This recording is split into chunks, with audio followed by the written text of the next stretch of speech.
Miren, el seminario, para los que se han anotado al seminario, vamos a hacer otra firma.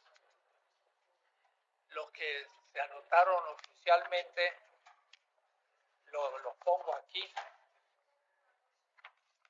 y me firman. Pero quiero tener la hojita, porque si se me pierden, lo que pasa es que puse.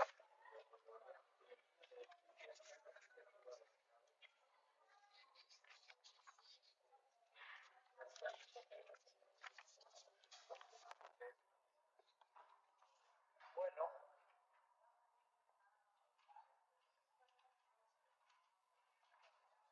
quedamos en que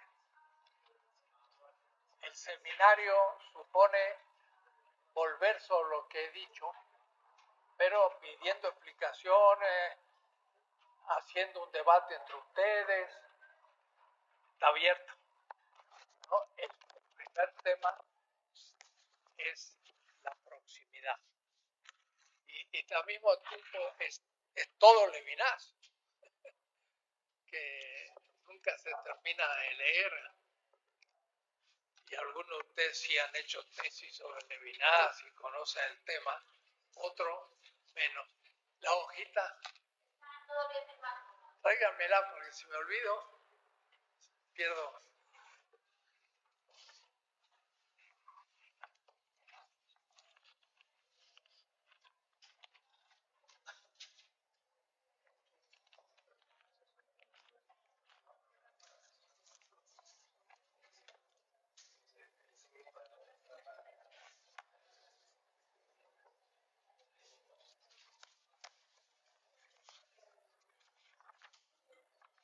Oh, ya 3 empezaron a firmar. La próxima traigo más hojitas.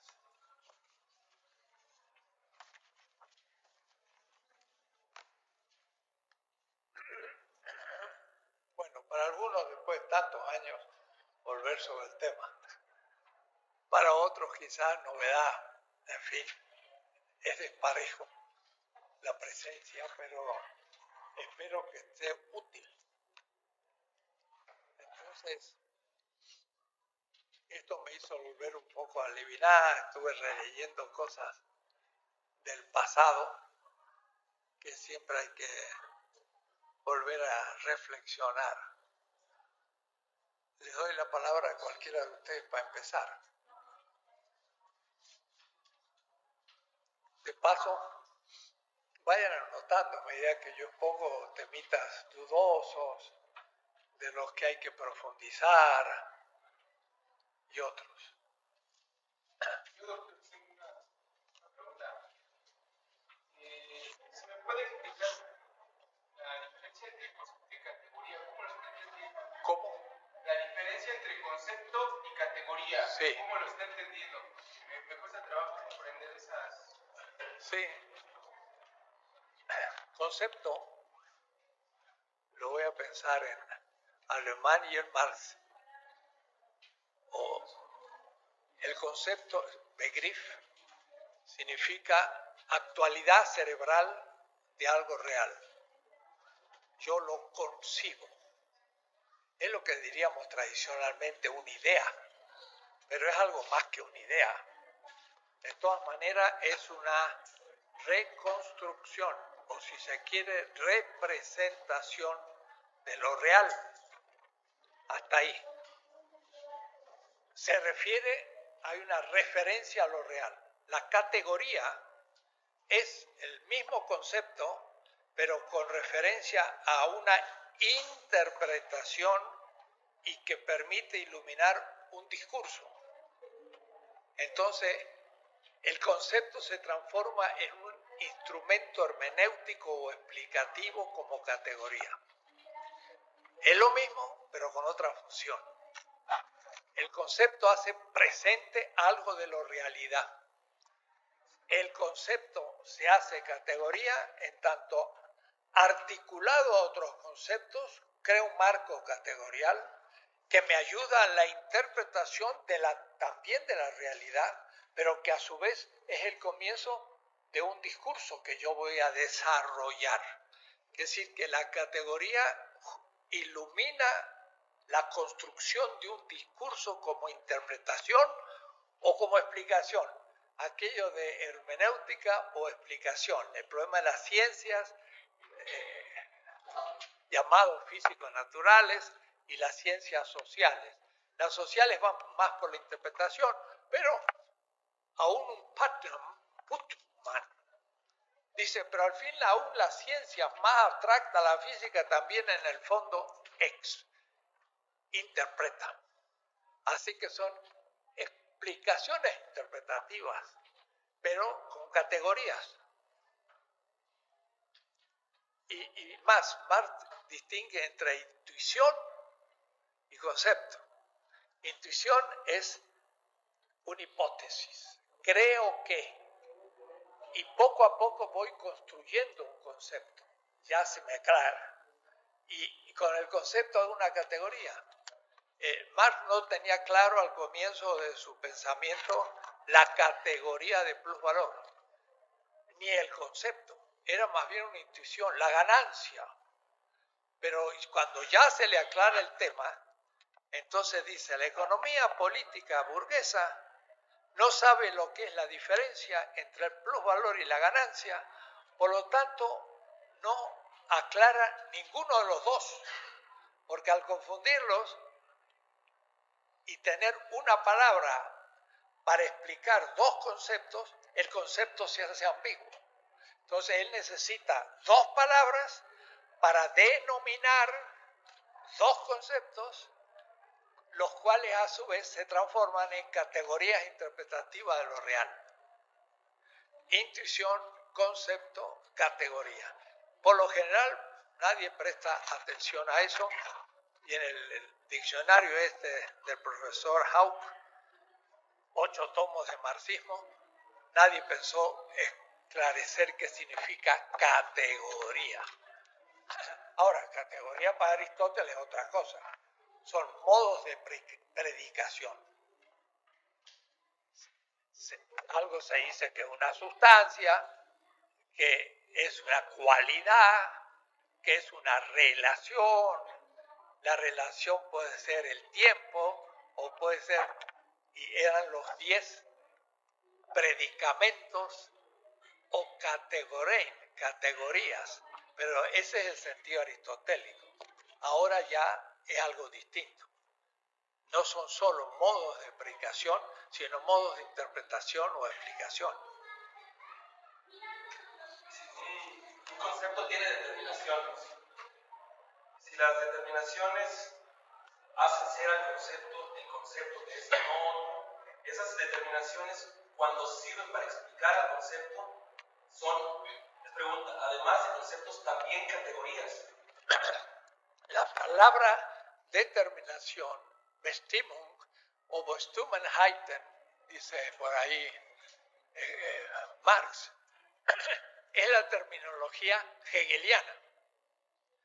Y se me ocurrió ver un poco qué significa determinación para Hegel. Entonces me fui a la historia de la filosofía, Aristóteles.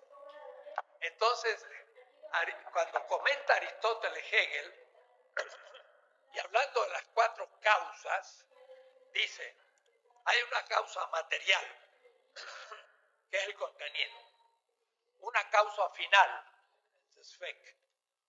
una causa eficiente, que es el que hace. Y luego, donde Aristóteles habla de la forma, de la morfé, Hegel dice, y hay una determinación. Es decir, que para Hegel la forma aristotélica es la determinación. Es justamente el concepto. Ahora, un concepto a su vez está formado por muchos conceptos. Una determinación tiene a su vez muchas determinaciones. Cada una de ellas puede transformarse en una categoría en tanto que interpreta. Entonces, yo digo, el trabajo vivo es un concepto y es una categoría. Quizá es la categoría de las categorías, porque él dice,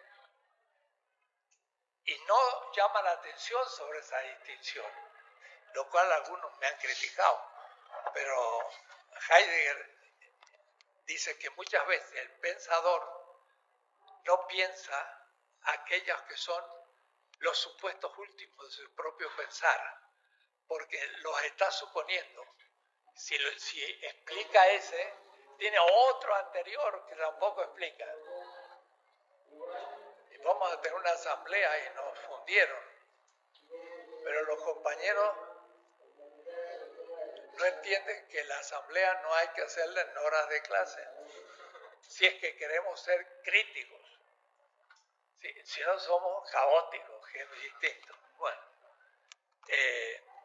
determinación entonces es la manera hegeliana y la manera que usa Marx, pero él habla muy claro que de lo que se trata es de describir el concepto de capital, Begriff.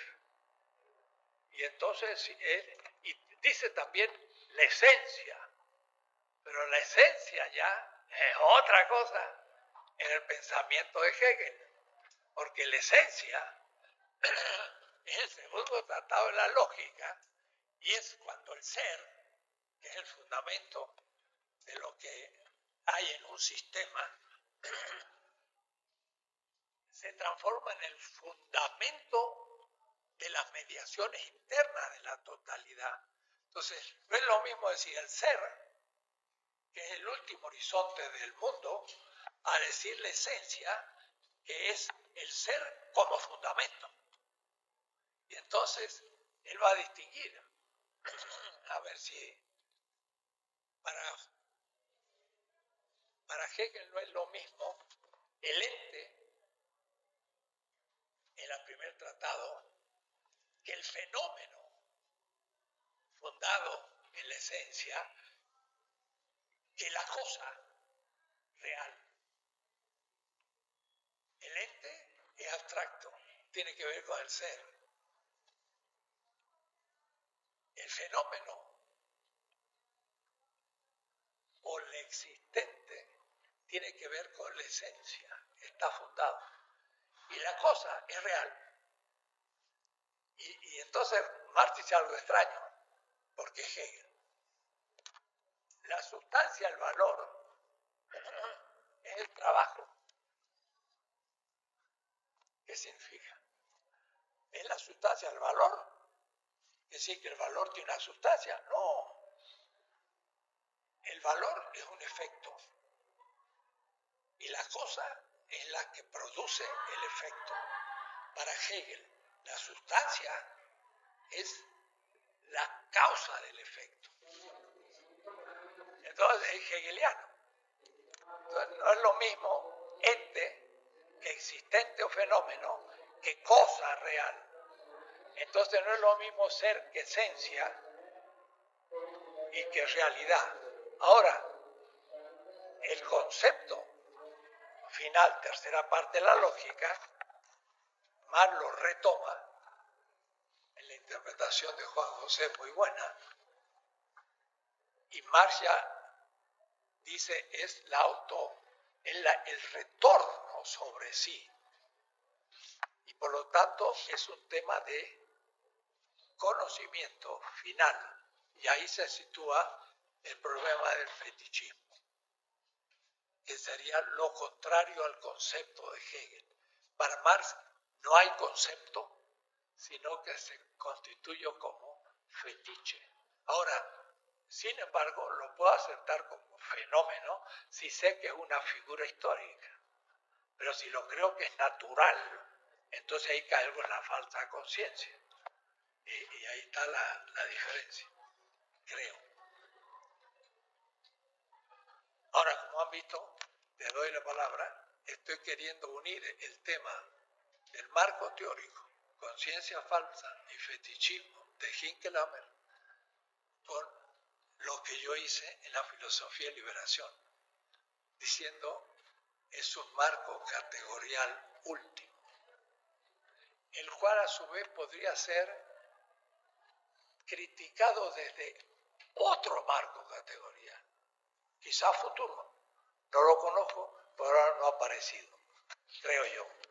Entonces, sé sin embargo que es histórico la filosofía y la liberación. Ni es eterna ni es natural, es una construcción histórica, pero que me permite ser crítico de otros marcos teóricos que tienen la pretensión de ser ahistóricos naturales y que son perfectamente históricos, y ahí el problema del fetichismo. Y sobre todo cuando se aplica al capitalismo con su marco teórico, que es la tarea de Hinkelhammer, que trabaja la economía y de ahí una epistemología de la economía, pero después filosóficamente podemos aún trabajar más. Y eso ya creo a Hinkelhammer ya no le interesa tanto, pero le interesa en otros aspectos. En fin, en este curso también estoy queriendo tirar puentes a Hinkelhammer. Sí, decías. Y después. Justo iba por ahí mi pregunta. ¿Qué le parecía a usted esta distinción que hace Hinkelhammer y que, bueno, Bautista también desarrolla sobre el marco teórico y el marco categorial? En el sentido de que el marco teórico, desde la interpretación de la 11ª tesis de Feuerbach, trabajaría los conceptos en función cognitiva, es decir, cómo comprendemos la realidad. Los conceptos servirían para comprender la realidad. Y las categorías tendrían una función práctica. ¿Cómo podríamos transformar la realidad? Y en ese sentido, el marco categorial sería verdaderamente crítico y el marco teórico sería ontológico. Lo que pasa es que ese marco teórico es categorial.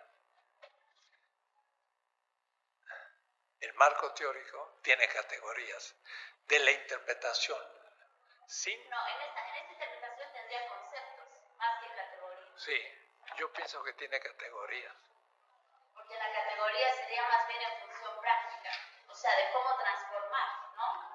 Y el concepto, cómo se refiere, ahí en un sentido muy hegeliano, a la idea, ¿no? O sea, ¿qué momento se estructura, cómo se van estructurando, digamos, todos los conceptos en función de la idea? Y el marco categorial, cómo se van estructurando en función de una transformación de la realidad desde un modelo ideal. Sí, lo que pasa es que yo creo que el marco categorial primero es práctico.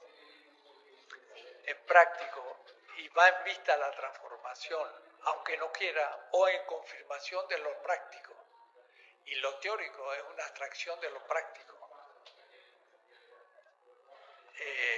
Porque también lo llamado teórico confirma un estado de cosas práctico. En fin, ahí sí habría que ver qué es lo práctico. Es el tema de Jorge Zúñiga en Frankfurt, que es un temita casi no tratado. La verdad, ¿qué significa lo práctico? Porque lo práctico no solo es transformativo, puede ser también... la política, o sea, en ese sentido. Sí, pero lo que pasa es que lo práctico es el mundo cotidiano.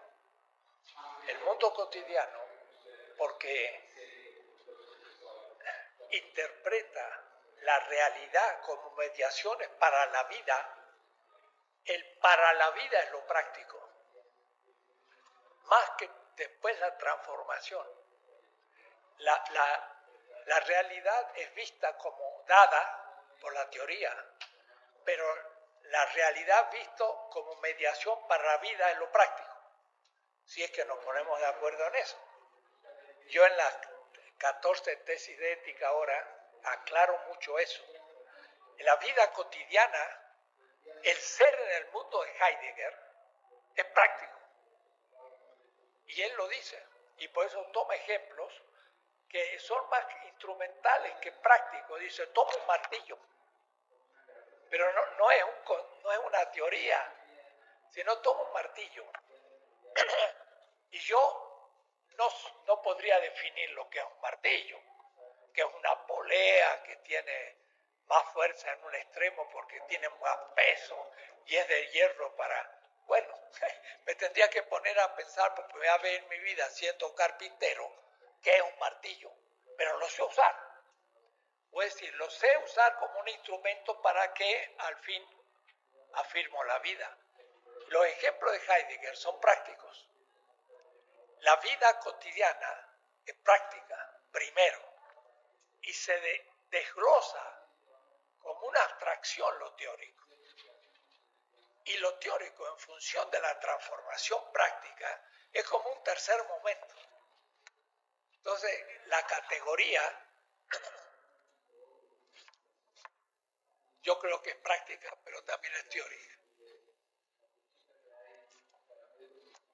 Habría que ver. Pero tú dices, en vista de la idea de Hegel, bueno, para Hegel.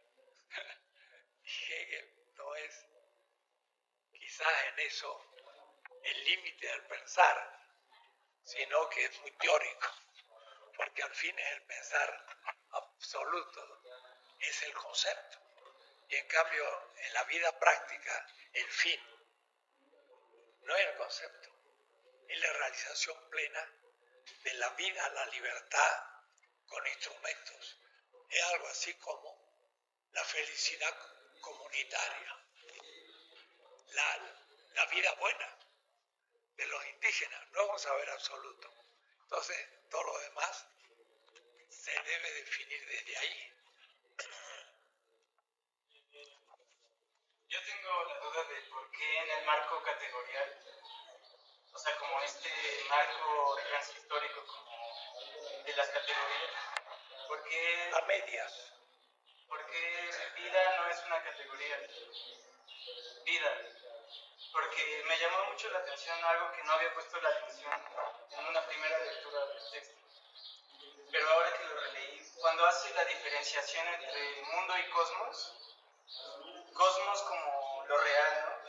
Que es decir, y mundo como ya la totalidad de sentido, ¿no? Construido. ¿Por qué pone a la vida como en el cosmos? O sea, pone una serie de ejemplos y dice la totalidad de los astros, la vida lo real, en cuanto es algo constituido de suyo. Y después dice, Bueno, sin ser humano no hay mundo, solo cosmos. Entonces, quisiera que me explicara un poco eso. Eso lo vamos a explicar en su momento. Pero desde ya, Zubiri habla en latín de la omnitudo realitatis. Es la totalidad de lo real. Claro, eso para los pelos de punta a todo el pensamiento moderno, porque parecería una ingenuidad estar hablando de realidad. Pero Zubiri es muy fuerte, porque él no está de acuerdo de que yo inmediatamente conozca lo real. Pero aquella discusión con Bátimo, sí, que dice, no hay hechos, hay solo interpretaciones, que es Nietzsche y es un poco mucha gente, yo le repliqué, hay hechos y están siempre interpretados. Que alguien muera es un hecho. Dejó de respirar y su cuerpo empieza a descomponerse. Ahora, que lo mataron porque un tiro o porque lo pisó un auto o por mil maneras, es una interpretación. Pero yo no capté su muerte en sí, sino su muerte desde una interpretación, pero también capté el hecho de que se murió. Y ante ese pequeño ejemplo, Bátimo empezó a patinar para todos lados y no salió del asunto. Hay hechos, pero están siempre interpretados. Entonces, por hipótesis, pero no solamente por hipótesis, sino por sentido común, había realidad ante la existencia del ser humano. Y el ser humano no existe de hace tanto, es el Homo sapiens. Y si vamos más lejos, el Homo habilis, y más allá ya no tenemos Homo. Es decir, que a lo más 4 millones de años surge un fenómeno que es el mundo. Cuidado, los primates también tienen memoria. Y es interesante, Heidegger en 1930 tiene un libro que se llama Conceptos, Begriff de la metafísica. y trata el mundo de nuevo, pero ya más detallados. Y él dice, los entes físicos y los vegetales no tienen mundo, aunque analógicamente los vegetales parecería que como comienzan a tener, pero no tienen. Los animales tienen un mundo disminuido, opaco. Solamente con el ser humano existe el mundo como tal. Eso nunca lo había dicho en Ser y Tiempo. Que exista el ser humano es un hecho temporal. Y desde que hay ser humano hay mundo propiamente dicho. Antes no había, pero había vida. Y en este punto sí, por ahí Hincklhamer tiene unas cosas muy interesantes. Dice, en realidad nosotros no conocemos la realidad, sino la realidad objetiva. Yo estoy de acuerdo. Yo no conozco la realidad como tal, sino la realidad cuando la hago objeto de un conocimiento. Pero la totalidad de lo real, objetiva, es la naturaleza en el mundo. Entonces yo voy a distinguir cosmos, la totalidad de lo real, antes del ser humano. Sí, claro que había antes. ¿Cómo que no va a haber? Si no, ¿de dónde surgimos? Yo no soy idealista. El idealista tiende a pensar, el mundo es el punto de partida. La realidad se da dentro. Párrafo 44 de Heidegger. Es idealista Heidegger. No tiene un concepto físico, biológico, neurológico de realidad. Hay realidad fuera del ser humano, que nadie la experimenta, de acuerdo, pero hay. El ser humano capta que hay un antes. Pero esa realidad, en tanto englobada en el mundo, es lo que yo llamo, o lo que llamamos, naturaleza previo a la modificación del trabajo humano, que es cultura. Entonces, el cosmos en el mundo es la naturaleza. Y la idea de esa naturaleza es el universo, según la física, la geofísica, que es una teoría acerca de la naturaleza, el universo. Entonces, voy a distinguir entre realidad, mundo, naturaleza y universo. Cuidado, pueden usar otras palabras, pero al menos que se entienda esas que yo enuncio. Entonces, efectivamente, yo solo conozco la realidad objetiva, porque la realidad que no es objeto, no es parte de mi mundo, es parte de lo desconocido. Pero cuidado, la inteligencia humana puede perfectamente captar que del universo yo conozco muy poco. Conozco unas millones de galaxias, pero tiene que haber muchísimas más que todavía no conozco. Eso que no conozco es real y lo puedo avanzar como real y no cognoscible, no es parte de nuestro mundo. Y eso me permite, por una parte, superar el realismo ingenuo, yo conozco lo real de manera inmediata, o el idealismo. Solamente hay realidad objetiva, pero no realidad como tal.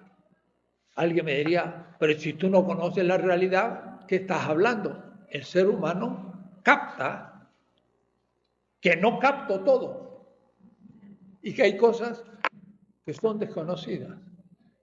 Cuando hurgo la tierra y saco una piedrita, es la primera vez que esa piedra forma parte de un mundo. Desde el origen estuvo ahí, pero no formaba parte del mundo, era real, pero nadie nunca le hizo objeto de su conocimiento. En este punto sí, no he discutido con Hincklhamer. Por ahí tiende a pensar que es superfluo, porque no es filósofo. Y el economista piensa más cosas concretas. No sé. Hay dos manos allá. A ver, le vamos a dar al compañero y después a ti. Sí. Bueno, en términos de Marx, el hombre es la síntesis compleja de la naturaleza. El hombre es el ser que es capaz de autocontemplarla, pero no queda recluido en ella, sino que es el sujeto que no solamente es capaz de autocontemplar la naturaleza, sino que es el sujeto que transforma la naturaleza para su realidad social. Sí, pero si la puede transformar, como tú bien dices, es porque el ser humano es consciente, es autoconsciente y está separado de la naturaleza. Y en eso llama la atención. Algunos creen que es un materialismo simplista. No, la esencia del ser humano es la conciencia en el sentido de Marx.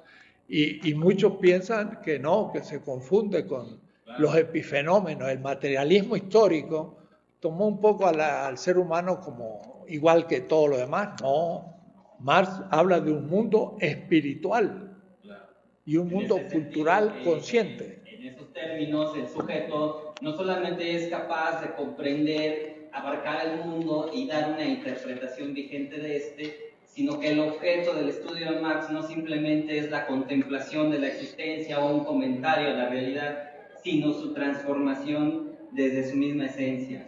Sí, pero justamente para transformar hay que primero, dice él, el filósofo se ha encargado de interpretar la naturaleza. Es necesario que la transforme. Pero no dice que interpretarla está mal, ni no hay que hacerlo. No. Está bien que lo haga. Lo que pasa es que se olvidó la segunda parte. Entonces, pero tampoco puedo transformar sin interpretarla. Y la capacidad creativa del ser humano, eso es propio del ser humano. Los animales superiores aún pueden modificar lo real. Poner un palo en un plano y bajar el plátano. Han modificado lo real, pero no son capaces de hacer un nuevo objeto que no sea solamente ligar a los dos, sino hacer un palo de otro tipo. No es capaz de crear, sacarlo de su propia voluntad. Entonces ahí la voluntad libre es la fuente de donde surge la creación de la nada. Y Marx en esto es muy claro. Y eso es la transformación. Pero serían categorías prácticas, pero yo creo que hay categorías teóricas. Entonces hay que ver. Pero no es ortodoxo. Seguiremos discutiendo. Sí, es aproximarse al otro, un poco desde lo que estoy leyendo, no es un aproximarse al otro solo desde su presente más inmediato, sino aproximarse al otro desde lo que es, lo que ha sido, su historia, su pasado. Un poco encuentro que hay como coordenadas de similitud con el pensamiento de Benjamin en algún sentido, es decir, con esta idea de la redención. Inclusive él llega a decir un poco en las tesis sobre la historia que incluso los muertos no estarán a salvo si el enemigo vence, ¿no? Me parece mucho en coordenada con la filosofía de la liberación. Un poco la pregunta que lanzo es qué tanto el pensamiento que está vertido aquí en este libro, en este aproximarse al otro, también hacia su pasado y reconstruirlo, está en esta coordenada de Benjamin. Esa es una pregunta.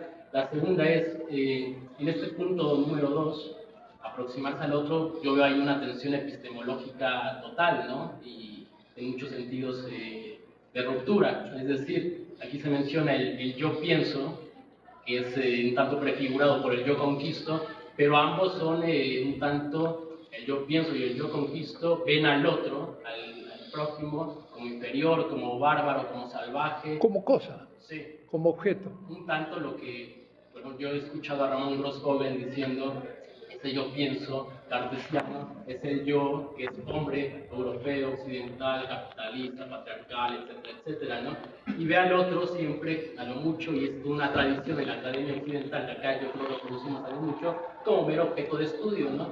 Yo, a la par de estudiar el doctorado en estudios latinoamericanos, soy psicólogo social, y un poco mi formación es Martín Baró, la psicología de la liberación, que se empata mucho con esta propuesta de filosofía de la liberación. Pero fuera de eso, incluso la psicología social llega a ver al otro como un desvalido, como alguien que necesita ayuda, como si uno fuera el sujeto del saber, del poder, y el otro es alguien que no entiende ni lo que es, y yo le voy a decir lo que es. La segunda pregunta es, aparte de la primera de Benjamin, ¿qué encuentros puede haber con las coordenadas epistemológicas? La segunda es, un tanto, creo que la filosofía de la liberación rebasa la propia filosofía. Incluso yo doy clases de psicología en la Facultad de Políticas, y he planteado este libro también en mis clases, porque yo no puedo plantear la psicología social meramente desde Europa occidental para pensarnos acá. Un poco la pregunta es, ¿cómo ha pensado el vínculo entre filosofía de la liberación y otras tantas disciplinas, en este caso psicología, etcétera, que me parece que tendrían que abrevar bastante un tanto de esta reflexión, ¿no? De quitarnos del sujeto del conocimiento y un tanto ver al otro cara a cara, rostro a rostro. Como punto de partida. Sí. La primera, las víctimas, claro que están en la memoria y al conservarlas como víctimas, yo sigo siendo víctima. Ahora, liberar la memoria de las víctimas es justamente encontrarlos como el fundamento de mi acto transformador presente.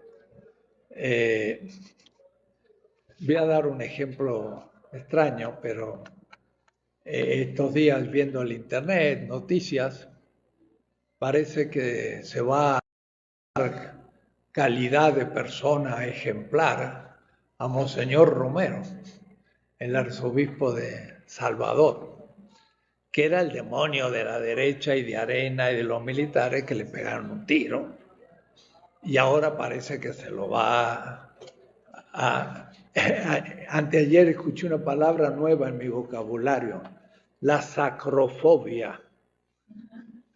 Parece que hay un colega de la UNAM que inventó la palabra, me parece muy buena. Como la ilustración tiene la sacrofobia, no se podía dar un ejemplo de ese tipo, pero ahora hasta el partido Arena en Salvador ya lo toma como un prohombre salvadoreño, diciendo que ellos lo asesinaron a Romero, ¿no? Ahora yo lo conozco a Romero, estoy escribiendo ya mi artículo para cuando lo califiquen a ese nivel. Fue alumno mío y me acuerdo la cara que ponía ante cosas nuevas que le íbamos diciendo. Cuando uno toma a los vencidos como punto de partida de la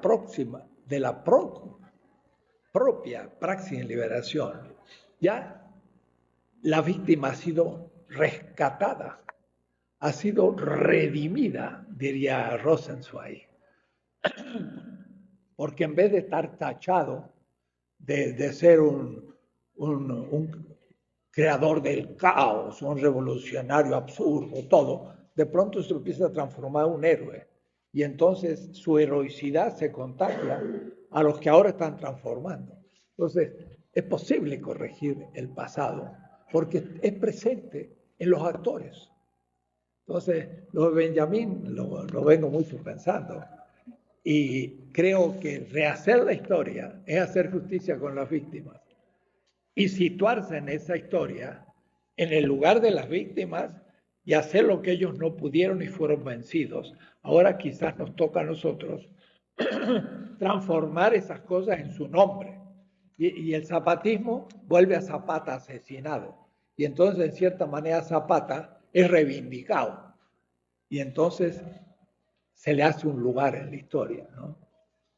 Con respecto a la primera. Con respecto a la segunda, y debido a un artículo que me pidió Carlos Pereda para un diccionario que él va a sacar, volví a trabajar el concepto de liberación. Siempre lo repienso y salen cosas nuevas, pero esta vez lo hice bien desde el hebreo, del griego. Entonces ahora pienso que hay un paradigma, y este paradigma se basa en un marco teórico, pero el marco teórico es como las grandes categorías. Pero después también el paradigma demuestra cómo ese marco teórico se realiza en las instituciones y sigue una lógica. Entonces tendríamos que ver la diferencia entre un marco teórico y un paradigma. Pensar la historia desde un paradigma es el tema. ¿Desde dónde se la piensa? Se la piensa, como decía Cohen, desde el oprimido. Entonces la psicología social y de Baró, por supuesto, toma desde el oprimido psicológico y social todo un discurso explicativo de la ciencia. Y entonces hay una psicología de la liberación.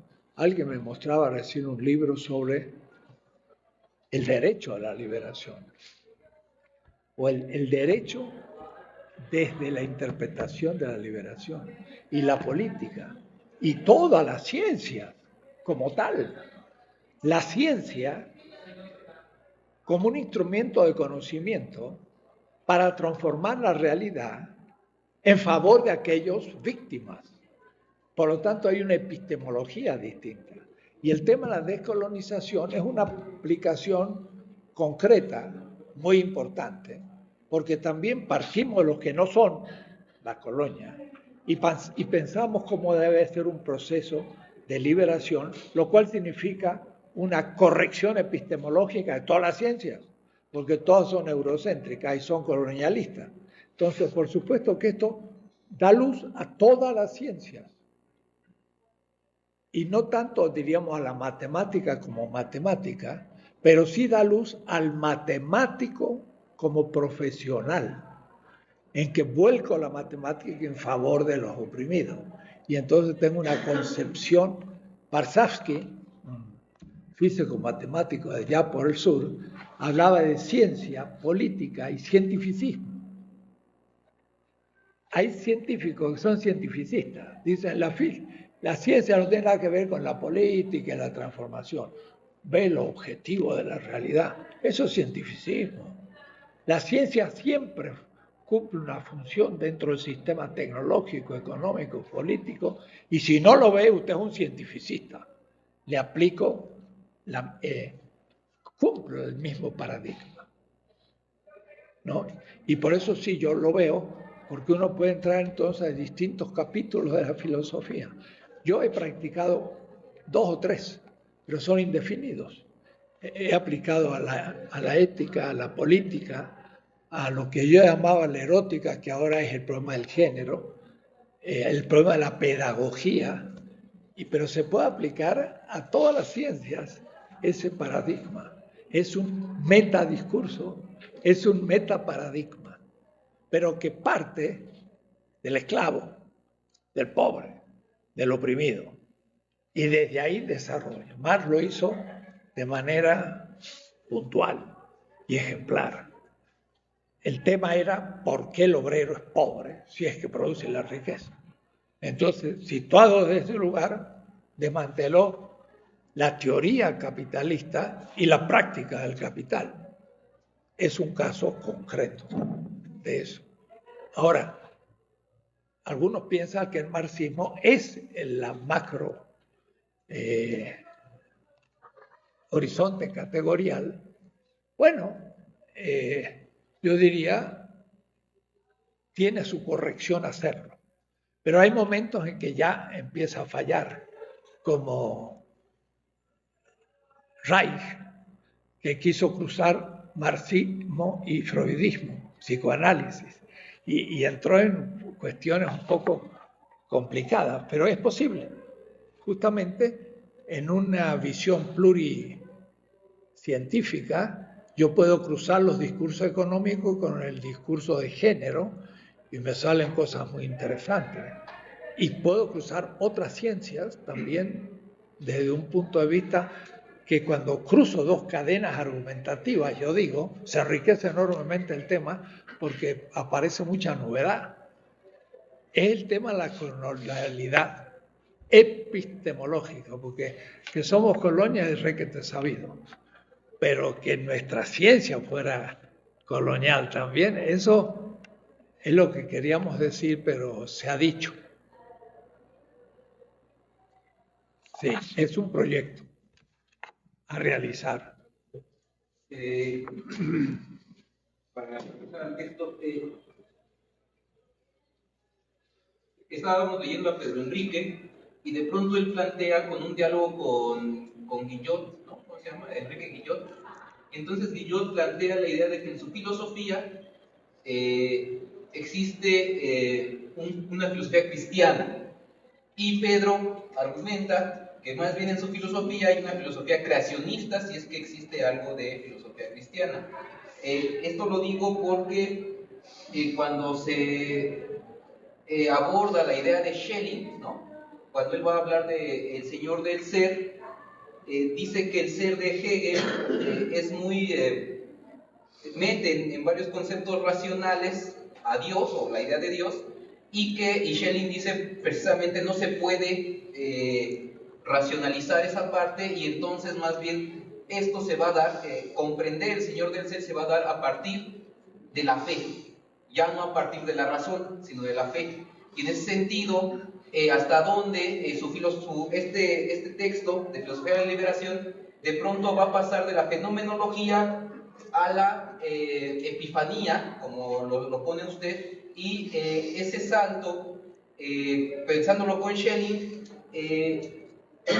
hasta donde también se va a meter a la idea, por ejemplo, que no sea conceptual o racional a la manera de Hegel, sino que entre en otra dinámica que no sea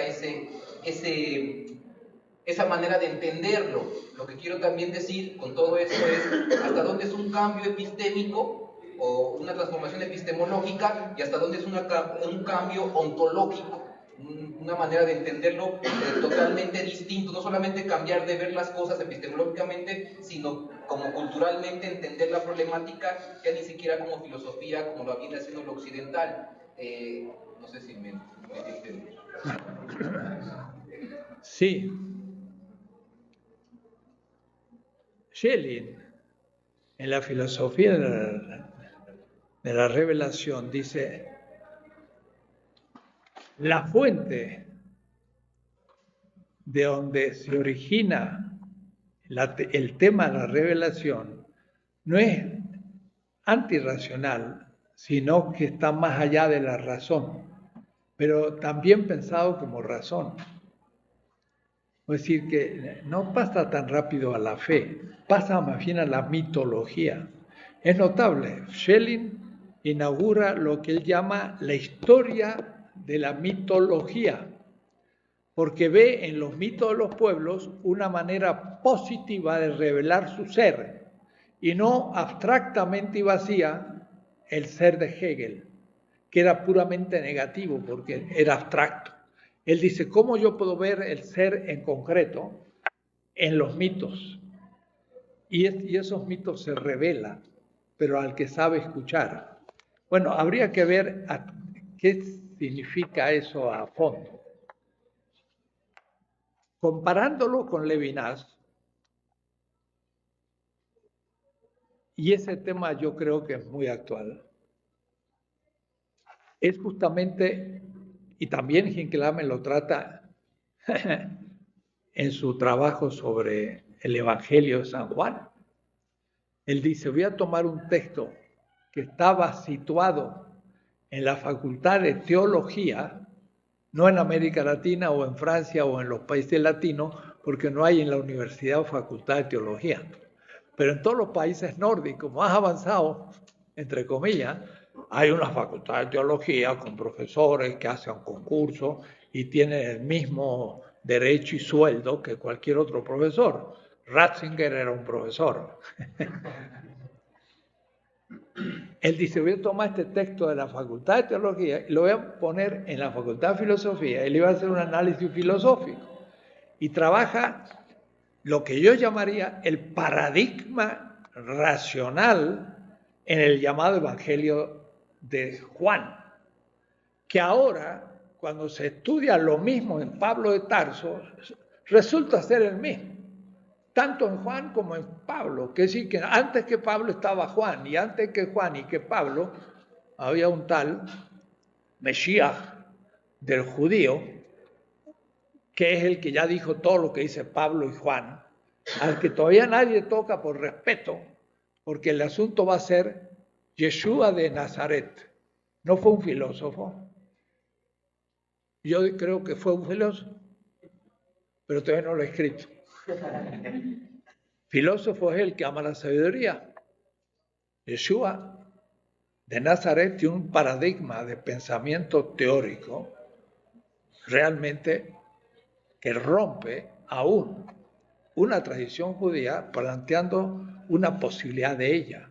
Entonces, estamos ante momentos bien creativos, porque siglos enteros que la filosofía no había trabajado como filosofía, Ahora tenemos que empezarlo a trabajar, como ha hecho Agamben, con el reino y la gloria, que se trabaja del primero al séptimo siglo, todos los textos de los llamados padres de la Iglesia, para entender el concepto de soberanía que termina en la política moderna. Entonces, ¿qué significa? Tú dijiste, no es racional sino la fe. Bueno, justamente, ¿qué significa la fe ahora? Y eso es lo que yo replanteo en Pablo de Tarso. Si fe consiste en el consenso de la comunidad de los oprimidos, que pueden ser transformadores de la historia, y yo vuelvo a decir, como dice Fidel Castro, o decir, Fidel Castro vendría a darle la razón a Pablo de Tarso, cuando dice, cuando un pueblo crea en alguien, en algo, y sobre todo en sí mismo, que pasan muchas cosas. Entonces hay que creer en sí mismo.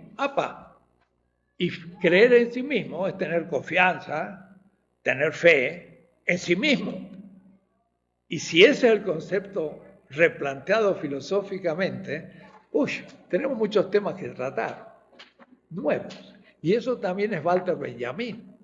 Porque entonces, el tema del mesianismo que estás trabajando en tu tesis, hace que haya una secta judía que en vez de fundamentarse en la ley y por lo tanto en el orden, que es la sinagoga de un clan de comerciantes en todo el mundo babilónico y después helénico, romano, feudal, maometano y hoy Wall Street.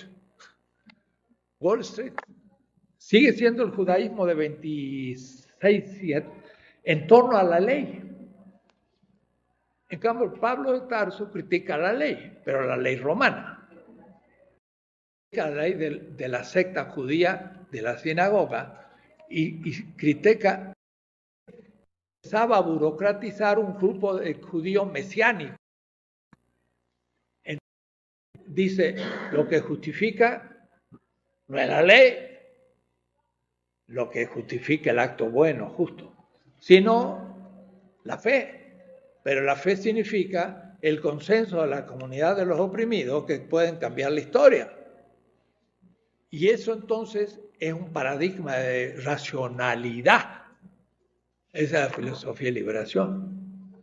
Pero ya no es cristiana en el sentido cotidiano. Es un paradigma que podría haberse dado en cualquier lado, pero se da en un cierto lugar histórico y después hace una historia. Entonces, por ahí va la cosa.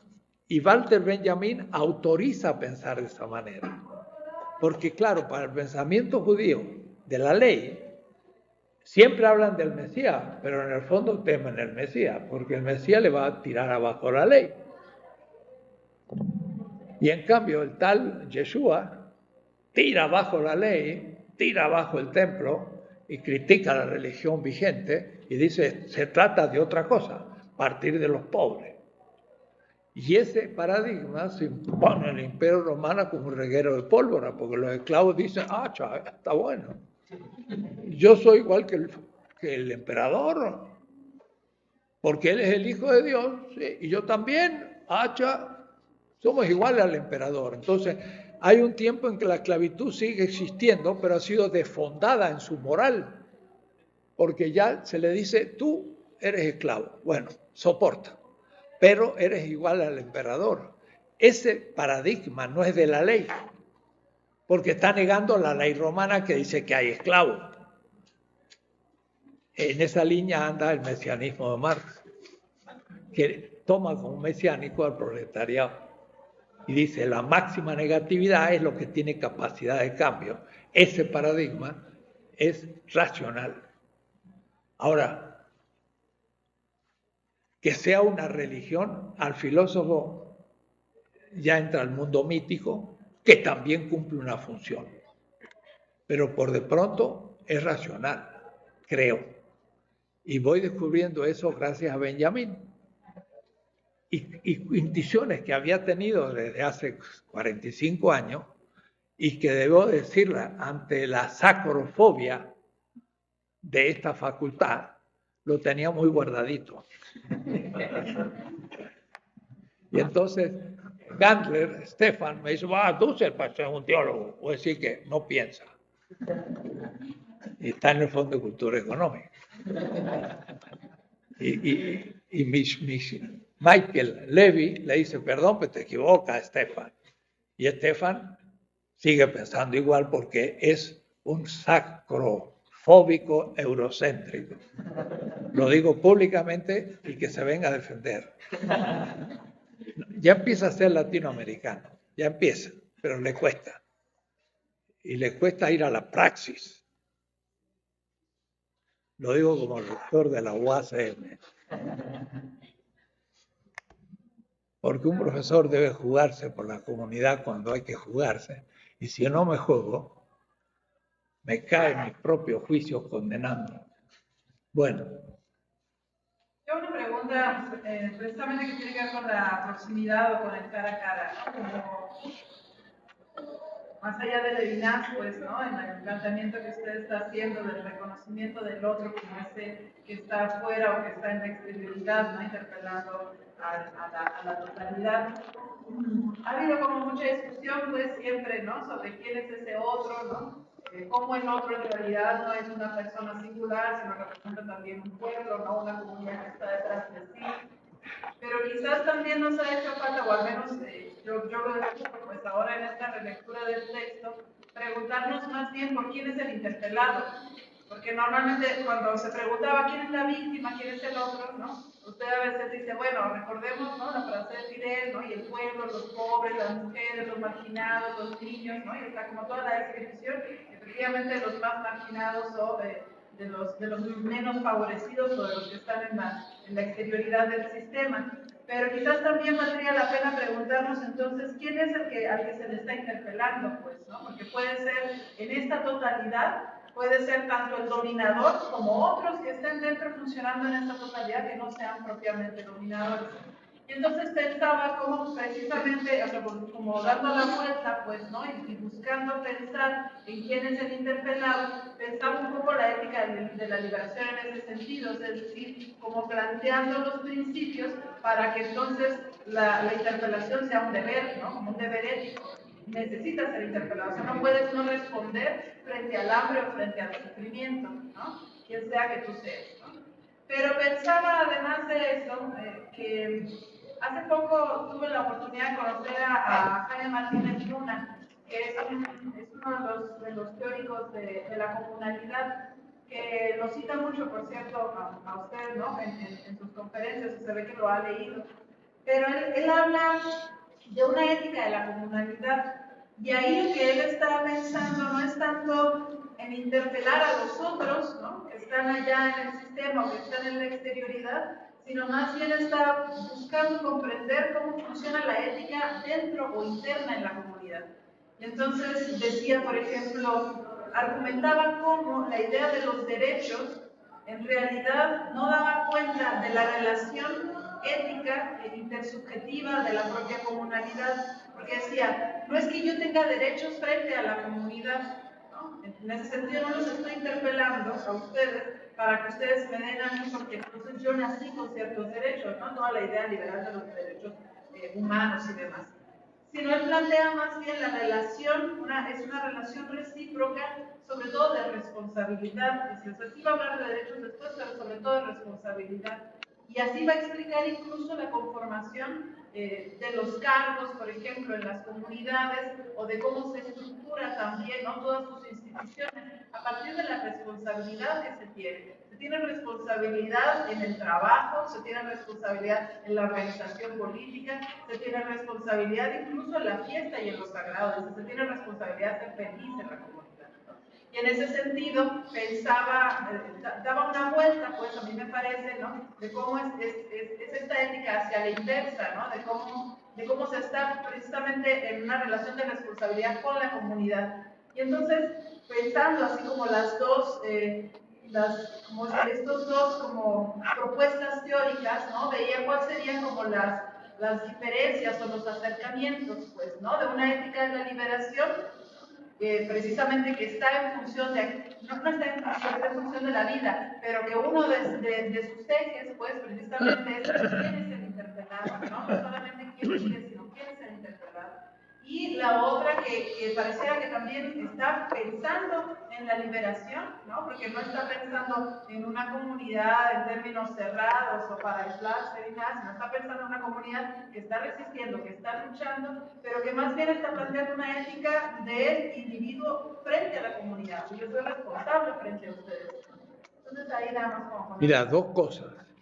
Me acuerdo en la discusión con Apple, que en un punto de la discusión, hablando de la alteridad en la comunidad de comunicación, yo le digo, en la propia comunidad, cada uno de sus miembros debe descubrir al otro como otro y posible principio de nueva argumentación.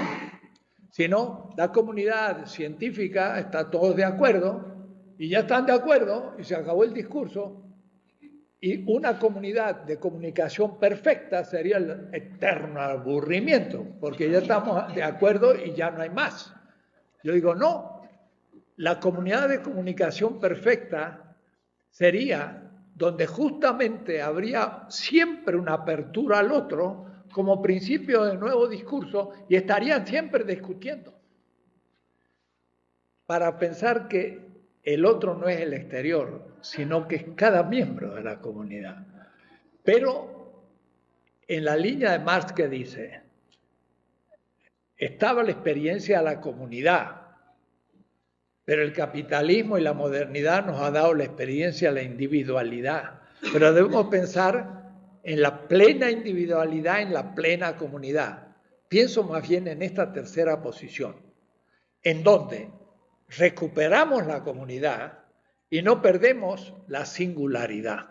De tal manera que la propia comunidad científica, política o cotidiana sigue considerando a cada miembro como otro y con el derecho de oponerse y de abrir un nuevo discurso. Eso para mí está claro. Entonces, la exterioridad es alguien concreto, es un vosotros ante el con nosotros, pero es también cada miembro de la comunidad siempre. Y diríamos, la comunidad de comunicación perfecta sería justamente más creativa y mucho más alterativa porque todos estarían colaborando con la novedad de lo que se le ocurre a alguien otro de la comunidad. Es lo que estás diciendo, pero yo creo que justamente el tema de la responsabilidad es levinasiano central. Yo soy responsable por el otro antes aún de que me diga tengo hambre. Cuando simplemente lo veo hambriento, ya estoy interpelado. Y después podré decir, no me importa, o voy a hacer A o voy a hacer B. Pero ya me tocó. Pero al mismo tiempo me invistió de la responsabilidad. Y la responsabilidad no es responder a alguien, sino es responder por alguien. Por lo tanto, me pongo en su lugar. Y esa es una categoría levinasiana, la sustitución. Yo me coloco en el lugar del otro y ahora sufro lo que él sufre. Y por eso entonces ahora sí formamos un nosotros que debemos cambiar las cosas, la responsabilidad. Pero en la comunidad entonces, ya sin perder la individualidad moderna, tendría que ser una mutua responsabilidad creativa de los miembros de la comunidad. Entonces estoy completamente de acuerdo. Pero aún Levinas daría muchos elementos para profundizar esa idea. Estoy de acuerdo. Pero el tema lo he pensado, fue sobre todo para Apple, porque él dice, vamos a partir de la comunidad ideal de comunicación, y lo piensa entonces como una comunidad de consenso.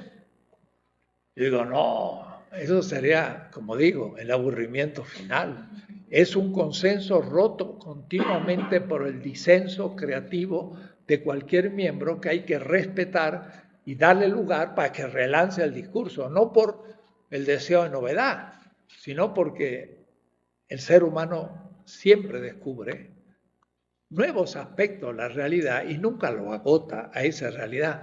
Y Hincklamer, en el último capítulo de la crítica a la razón utópica, plantea este tema de cómo la cognoscibilidad nunca toca la realidad.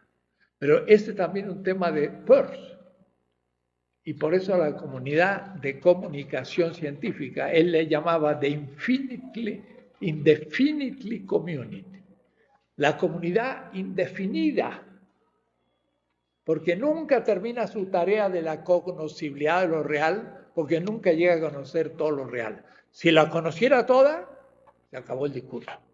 Y ahí empieza Marcuse, el hombre unidimensional. En Estados Unidos no hay oposición, están todos en lo mismo. Es la muerte del discurso, es el consenso. Los demócratas y los republicanos en el fondo piensan lo mismo. Y que somos superiores a todos, por supuesto, manifiesto Destiny. Y todos están de acuerdo. Bueno, es el fin del discurso. Y ahí empezó el hombre unidimensional, la gran crítica a la civilización norteamericana de Marcuse. Claro, después de haber durante 30 años liquidado toda la oposición. Tengo un libro de 700 páginas sobre la persecución de la izquierda en Estados Unidos del 20 hasta el 45. Sacco y Vanzetti es un pequeño ejemplo. Asesinato muerte de sindicalistas, pero el macartismo liquidó a toda la izquierda norteamericana y no queda nadie. Chomsky, que habla, nada más. Y como es abstracto, o en fin, lo dejan porque queda bien, además es judío, no lo pueden tocar. Entonces, el capital es judío, entonces, si fuera musulmán ya lo hubiesen terminado. Bueno. Sí, un poco continuando en la tónica de la filosofía de la liberación y la influencia de Levinas, usted mismo arrojaba la pregunta en la clase, ¿qué significa pensar la cuestión del otro, la cuestión levinasiana del otro desde la periferia?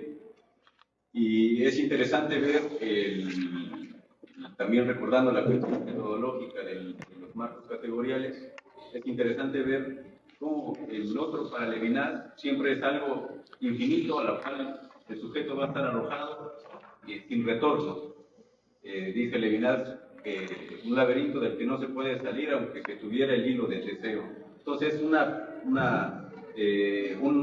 arrojo sin fin hacia la alteridad, hacia el infinito. Y sin embargo, la lectura que usted realiza parte desde luego de ese otro, pero es interesante ver, no sé si sea correcto plantearlo con esos términos, aunque usted ya lo ha sugerido hace unos momentos, el otro tiene una transformación metodológica, ¿no? Es decir, el otro se vuelve un paradigma para poder construir de ahí una totalidad, una nueva totalidad, que es lo que para Levinas es algo inimaginable, porque el sujeto está arrojado al otro, ¿no? Se es rehén precisamente del otro y no hay retorno de esa experiencia. Y entonces en usted, cuando la alteridad, el otro, que para usted es concreto, no solo abstracto, se vuelve realmente un paradigma, es decir, paradigma de la ética, de lo político, donde precisamente desde la alteridad comienza entonces la posibilidad de construir una nueva totalidad. Y eso me parece una transformación no solo filosófica, sino metodológica importante, ¿no? Como del otro sí puede pensarse la constitución de algo nuevo paradigmático, de a partir de un paradigma, ¿no? Porque para Levinas no pudo ser el otro un paradigma, ¿no? Nunca podía tener esa forma, y por eso mismo no pudo pensar él una nueva política y un nuevo orden, ¿no? Sin embargo, el cambio o el giro metodológico que usted realiza con la cuestión del otro, sí permite pensar eso, porque el otro será un paradigma, no algo que realmente va a permanecer siempre infinito, sino que precisamente en el proceso de liberación se puede construir algo algo nuevo en cuestiones de una nueva totalidad, ¿no? Incluso es curioso ver que en Levinas, un poco con lo que decía Alicia, la cuestión de la comunidad, nunca uno ve esos términos en Levinas, ¿no? Siempre hay un otro, nunca una comunidad, nunca un otro que tiene, que pertenece a una comunidad, ¿no? Es un otro abstracto, de alguna manera, ¿cómo decirlo? Que pareciera solo, ¿no? Es un otro que pareciera solo. Y es precisamente eso, porque la comunidad no está, hay un momento de la comunidad que se presupone, pero es una comunidad, diría yo, simple.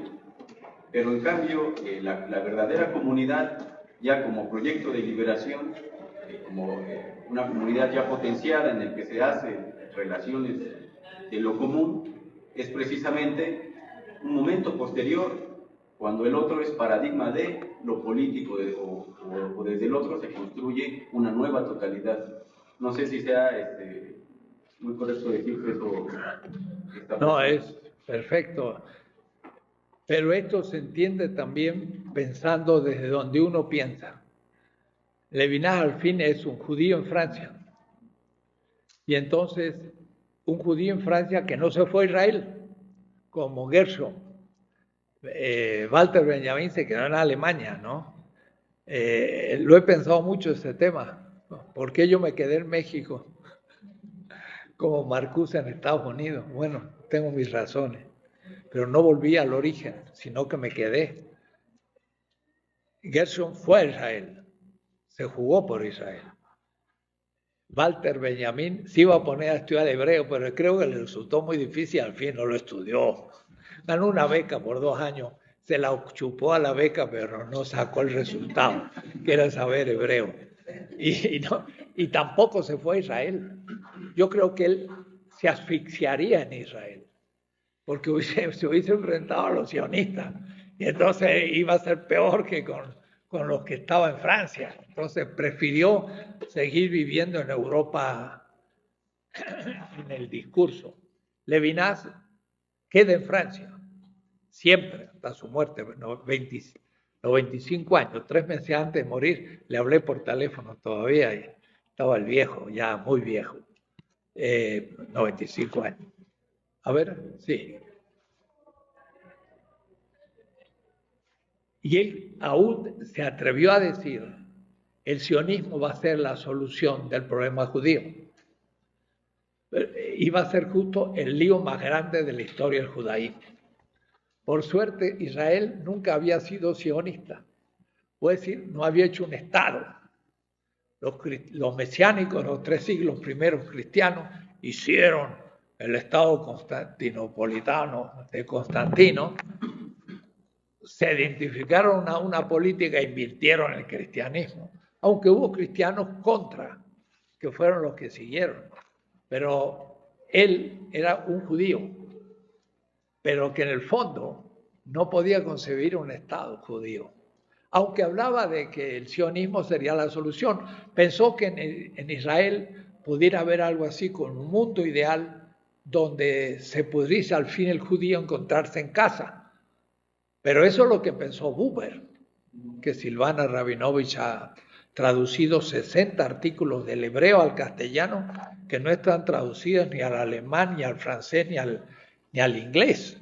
Buber quería hacer un partido judío árabe para que el Estado de Israel fuera un ejemplo democrático en el Medio Oriente de fraternidad. Bueno, no les cuento. Lo pusieron de penitencia en la esquina hasta que se murió. Buber desapareció en Israel. Los sionistas lo aplastaron. Después que murió, lo hicieron ciudadano en Jerusalén, pero muertito. Porque él decía, de hacer un Estado, había que hacer un Estado ejemplar. Pero lo que estamos haciendo es una barbaridad. Es un Estado judío. Levinas tenía un poco la tentación. Entonces dice, es posible quizás un Estado davídico.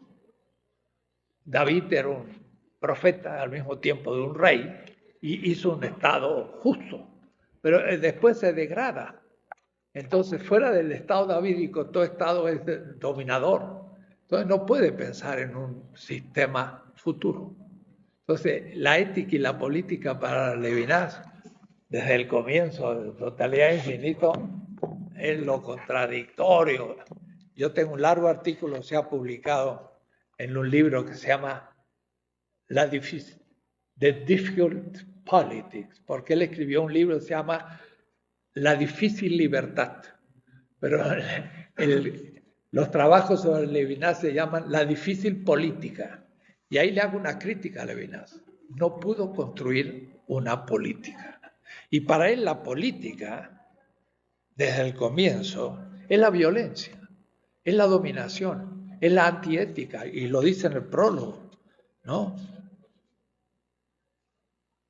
No hay necesidad de prever por oscuros fragmentos de Heráclito que el ser se revela como guerra y el pensamiento filosófico que la guerra no le afecta. Bueno, y sigue. Todo este texto primero es una crítica de la política. Entonces, claro, no pudo pensar en otra totalidad. Por eso yo estaba leyendo Levinas, descubrí el otro y dije hoy, me cayó en mano el librajo de Sartre, la crítica de la razón dialéctica, la crítica de la razón dialéctica. Son 2 tomos, que no tiene capítulo, ni parágrafo, ni nada. Son 600 páginas de un tirón. Sartre, viejo. Y en él dice que la dialéctica es el pasaje de una totalidad a otra totalidad.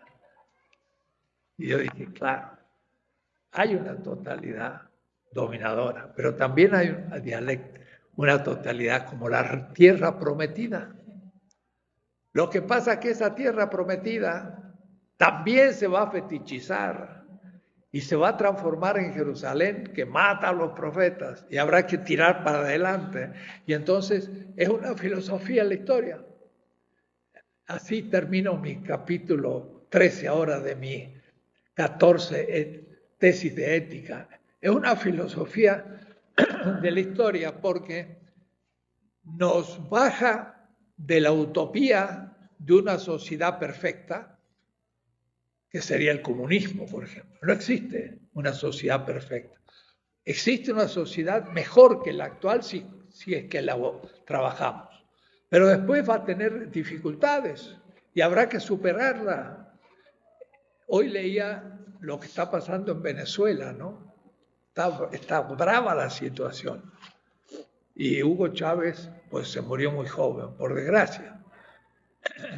Y hoy un artículo muy crítico diciendo, bueno, el socialismo del siglo XXI se está transformando en el burocratismo del siglo XXI.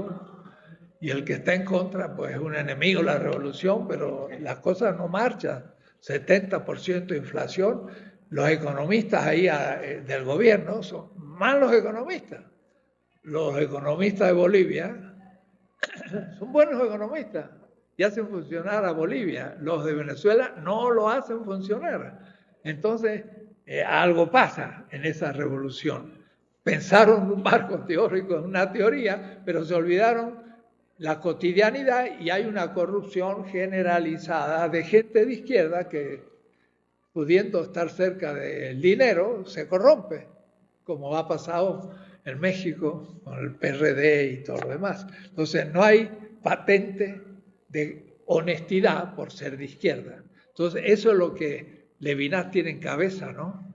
El Estado es ambiguo, por supuesto, y no es lo ético como tal, por supuesto. Pero lo que pasa es que no hay nada que sea perfecto en el ser humano. Es más o menos perfecto. Y cuando es más, es mejor. Cuando es menos, es una época triste. Pero nunca llegamos a la perfección. Está fuera de la condición humana. Entonces, ese proyecto de liberación, Levinas no quiso entrar en el tema. Se mantuvo con las manos limpias antes de entrar al asunto. Pero dijo eso, yo creo que el sionismo es la solución del problema judío. Segundo, nunca descubrió que el otro de Israel era el palestino. Esos eran los más pobres. Y eso nunca lo dijo, no se animó a decirlo. hubiera tenido toda la oposición de la comunidad judía del mundo, o por lo menos de los sionistas, y yo creo que no se animó. Ahora, yo he estado en Israel, he estado en Nazaret hace unos años. En el 2005, por el centenario del nacimiento, volví al Nazaret, donde yo fui obrero 2 años, y me senté a tomar un cafecito con un árabe, así con sus faldas largas, con su voz, a la puerta de su negocito que vendía cositas en el souk. Y me puse a tomar un té con él y a hablar, ¿no? Palestino, de Nazaret. Y con mucha tristeza me decía, no, los judíos no nos quieren echar a todos, ¿no? Nos odian, no quieren. Una tristeza grande porque ellos hace 20 siglos que están ahí y ahora los recién venidos los echan a la calle. Entonces, eso es el otro.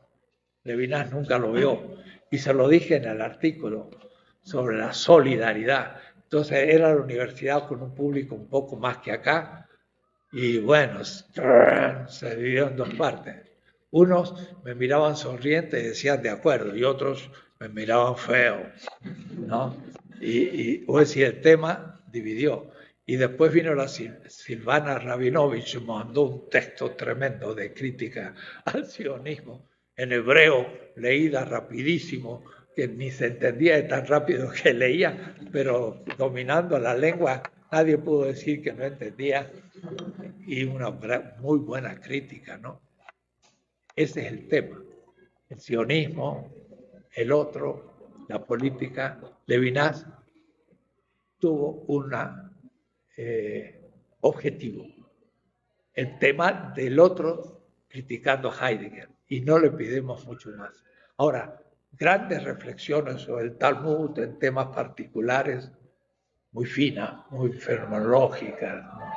Por eso estaba un poco escandalizado cuando supo que yo trabajaba Marx, no por el marxismo, sino un poco por esto otro.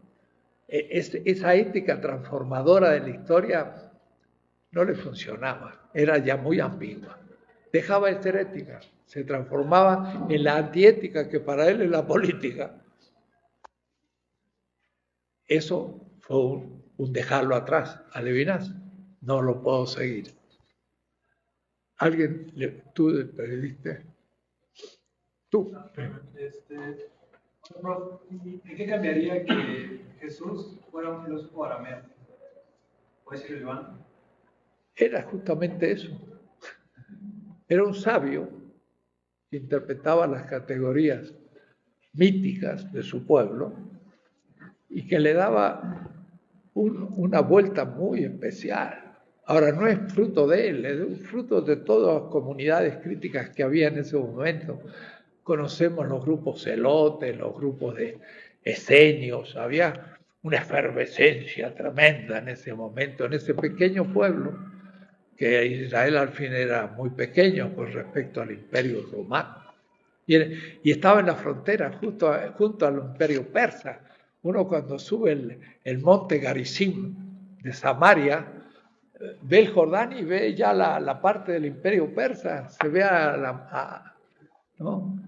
Ahora hay que retomarlo como filósofo y no pensar que está todo el clericalismo, y siempre digo, no, el cardenal Rivera, nada que ver.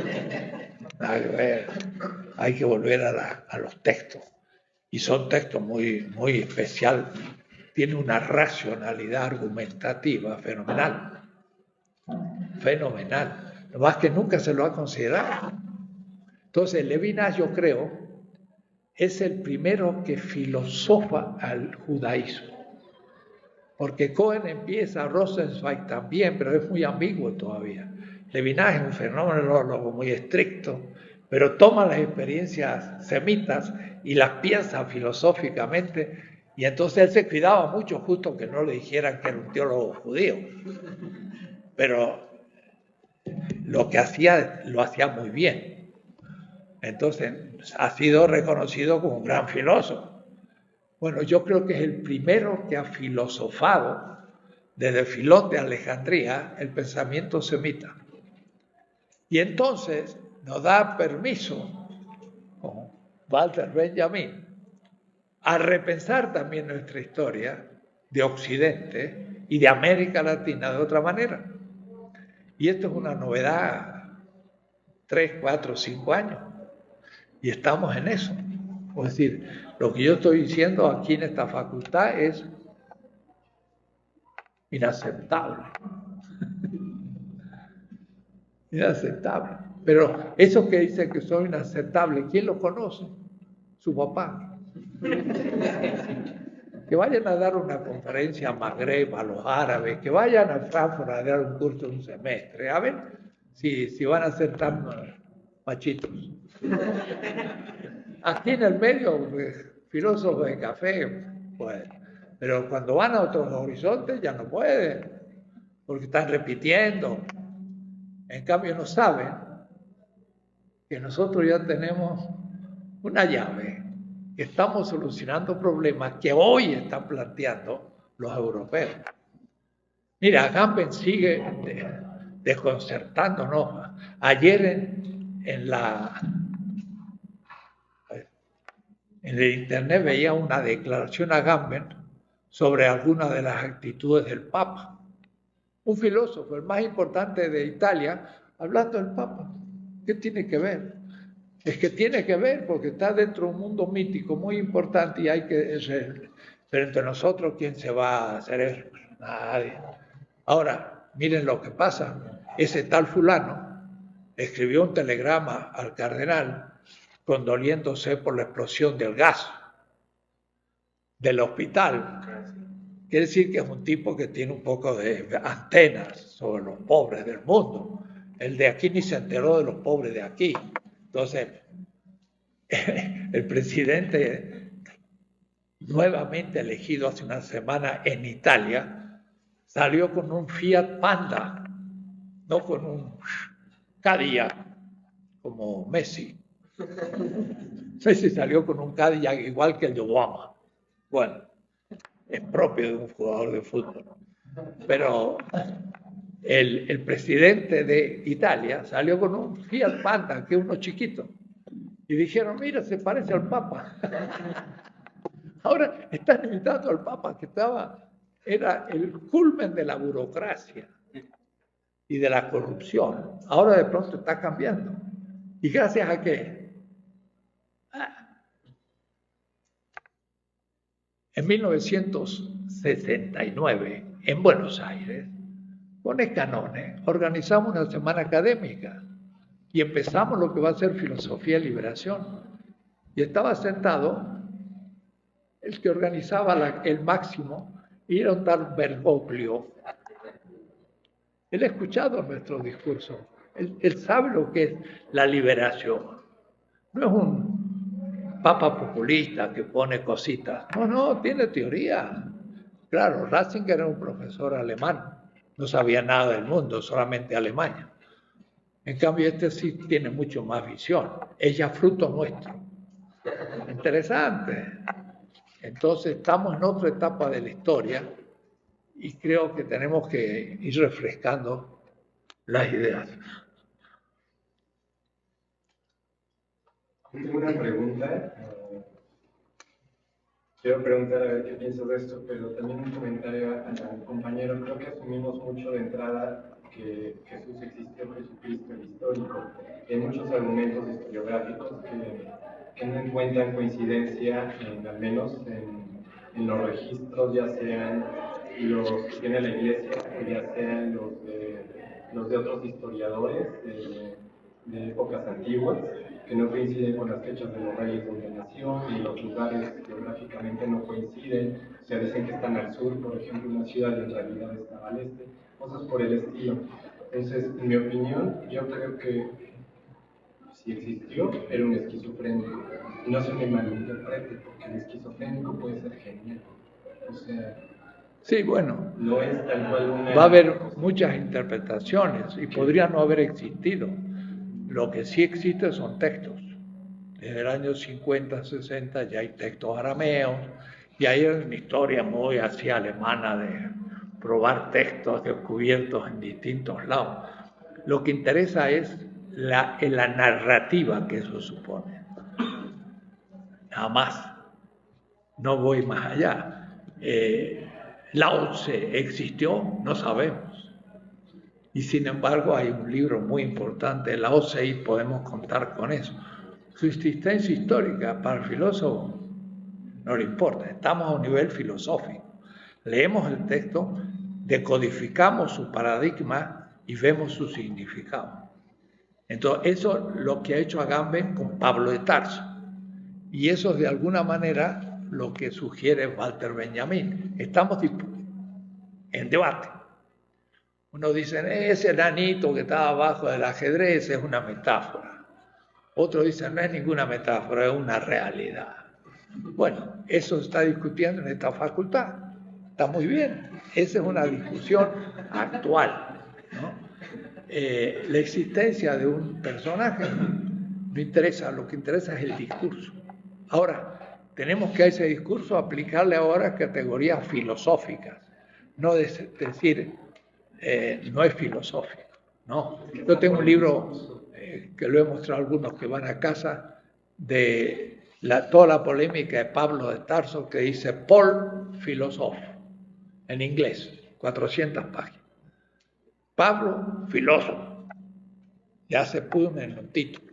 Y entonces una cantidad de filósofos norteamericanos trabajan el tema en Zizek, Agamben, Taubes, Badiou y una cantidad de autores.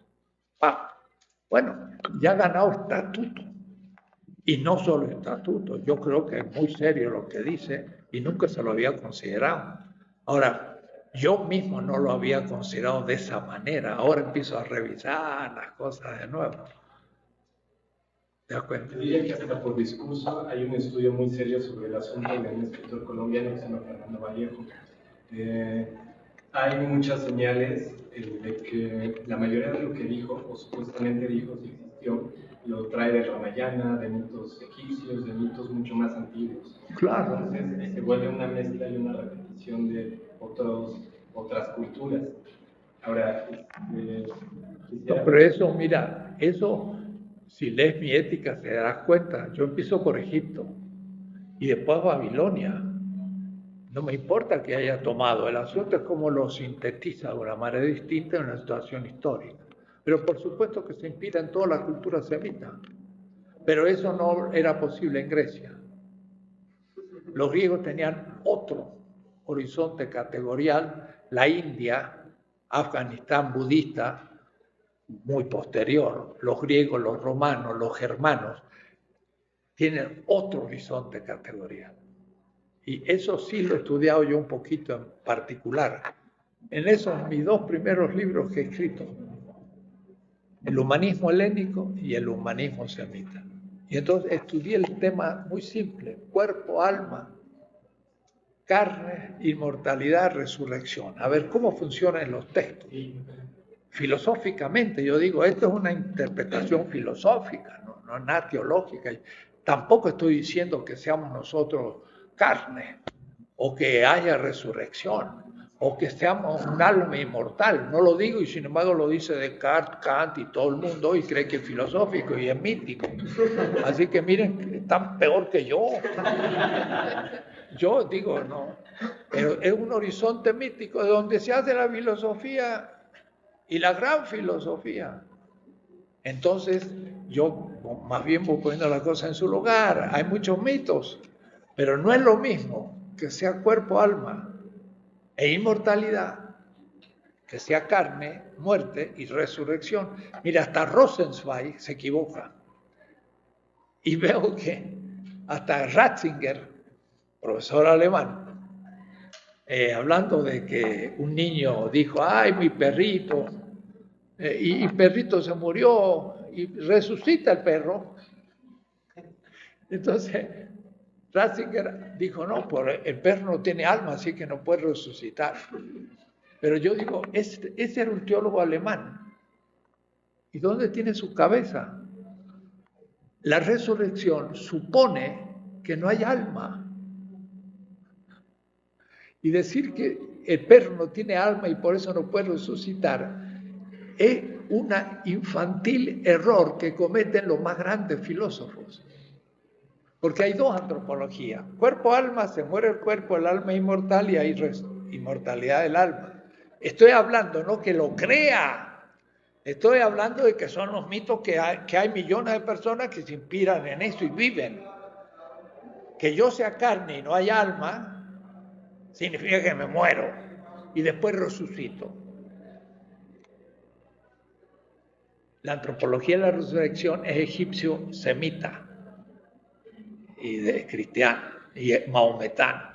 Pero la inmortalidad del alma es griega, pero después se confunden en el siglo IV. Y ya no hay más. Al principio había tratados sobre la resurrección de la carne, pero después empiezan a existir tratados sobre la inmortalidad del alma. Y en mi barrio, en mi provincia, había una cruz, en una iglesia, que decía, salva tu alma. Y digo, ¿y eso es griego o qué es? No tiene nada que ver con el pensamiento semita. Y decía, salva tu alma. Estoy entonces no hablando de que creo que hay alma o que hay resurrección. Creo que hay antropologías distintas que después justifican éticas y políticas distintas. Si yo digo, el alma es una, es ingenerada y es divina, una sola para todo el universo. El cuerpo pluraliza el alma, mi cuerpo. Entonces dice Plotino, el cuerpo es o proton cacón.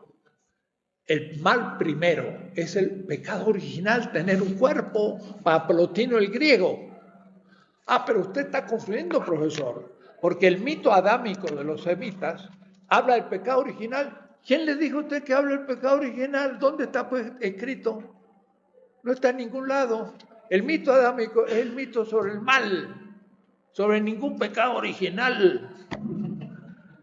Y además,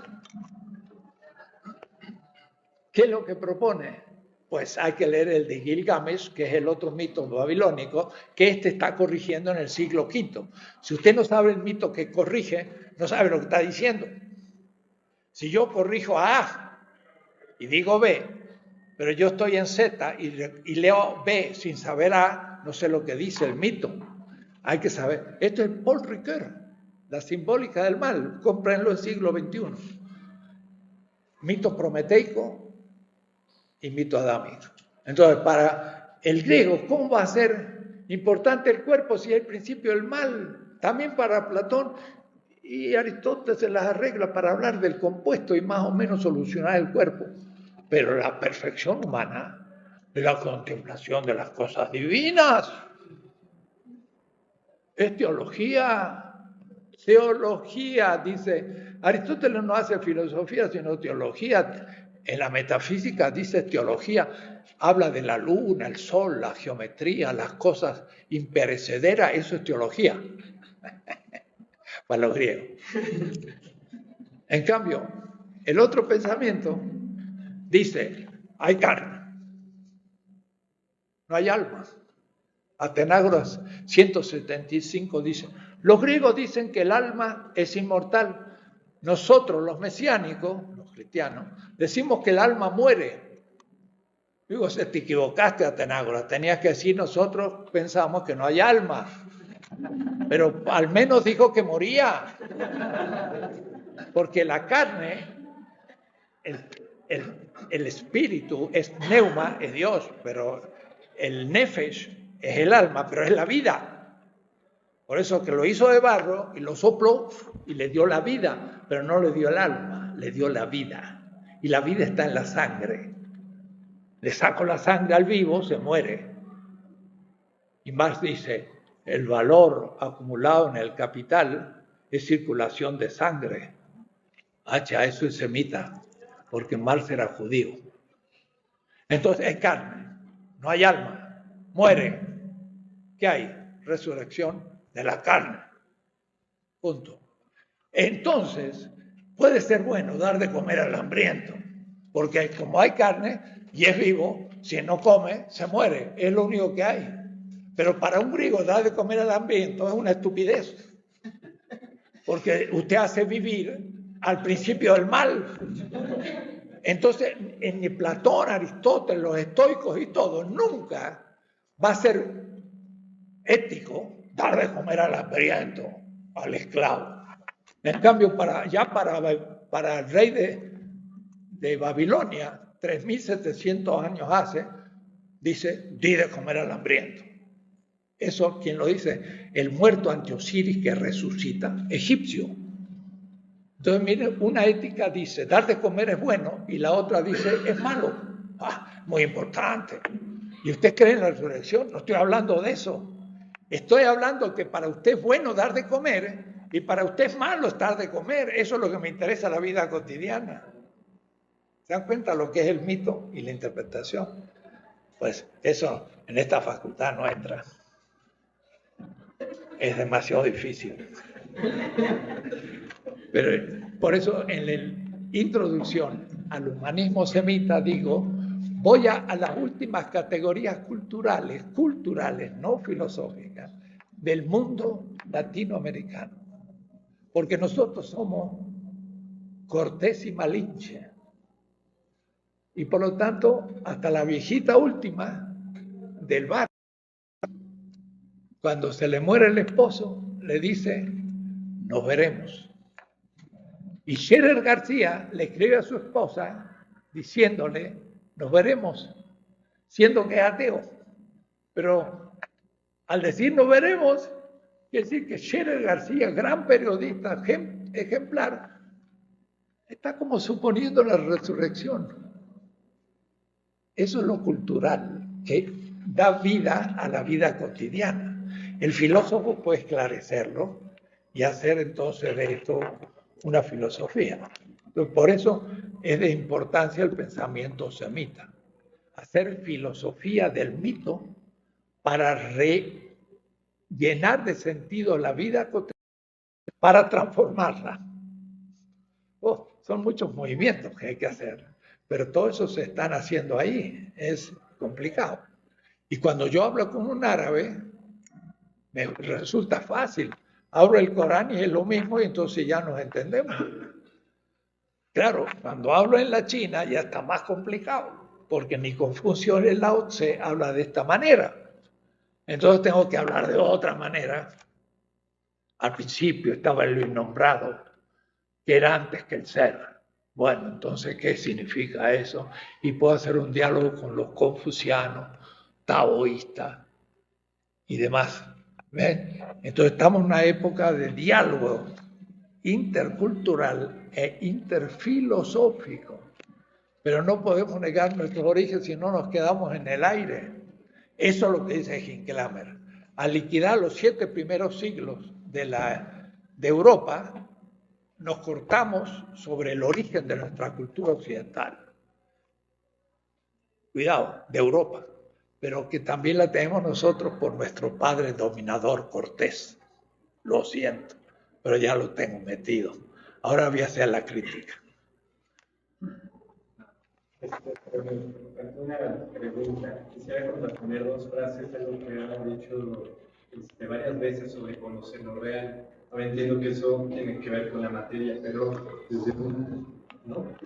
Nada que ver con la materia. Psicoanalítico, en lo real no hay un saber, y tiene que ver mucho precisamente con la locura, porque una alucinación es algo que viene de lo real, porque no tiene un lugar en la conciencia, y puede haber una interpretación, porque están los recursos simbólicos, entonces dice, pues me metí al agujero del conejo blanco, pero la cuestión es que puedes decir, porque te induciste una alucinación, ya sé que es una alucinación y no.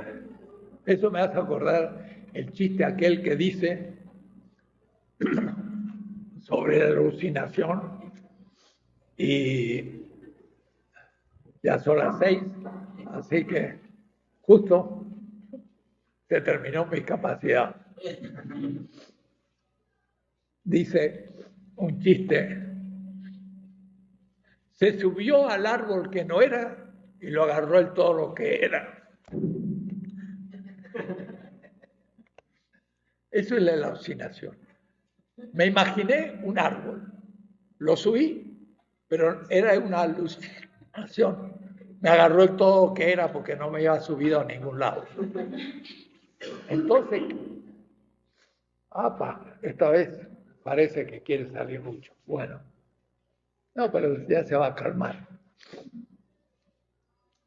El 90% de nuestras actividades es cerebral. Apenas el 10% es contacto con lo real. Quiere decir que tenemos una fantástica capacidad de construcción, pero sabemos lo que es real. Yo puedo tener una alucinación y tengo sed y me imagino que tomo agua, pero si no tomo, me muero por deshidratación. Tengo que tomar agua real, no alucinada. Y distinguir entre las dos es normal. Lo anormal es ya no distinguirlo y ese es un problema. Pero seguimos la próxima. Justo son las 6. Terminamos aquí. Gracias.